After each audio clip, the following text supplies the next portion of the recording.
Let's find the general solution for the differential equation x times y squared times y prime is equal to x plus 1. This is a first order differential equation because of the only the first derivative here on y, and in fact it is separable because I can move all of the y things to one side and all of the x things to the other side. So before I do that, what I'm going to do is I'm going to replace that y prime using different notation, dy by dx is equal to x plus 1.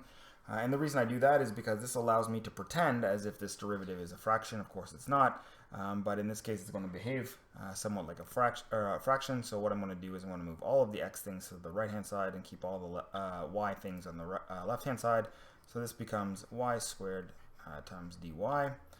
And on the left hand side, or right hand side, I'm going to divide everything by x. So x plus 1 over x, and then multiply everything by dx. And I can actually simplify that a little bit. So I'm going to integrate y squared dy. And I can actually simplify this. This becomes the integral of x plus 1 over x is nothing more than 1 plus 1 over x dx. So that just simplifies things a little bit. Carrying out this anti-differentiation on the left-hand side, I have 1/3 y cubed. And that's equal to, now if I carry out the anti-differentiation on the right hand side, I get x plus the absolute value, or ln times the absolute value, ln of the absolute value of x. Now there's an integration constant on the left hand side, there's an integration constant on the right hand side, but I'm just going to put them all into one big integration constant c.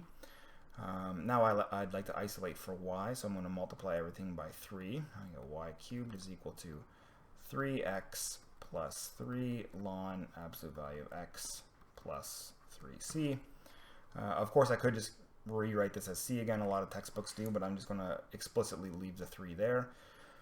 And now in order to get y by itself, I'm just going to take the cube root of both sides. So y is equal to 3x plus 3 ln of the absolute value of x plus 3c all to the power of 1/3.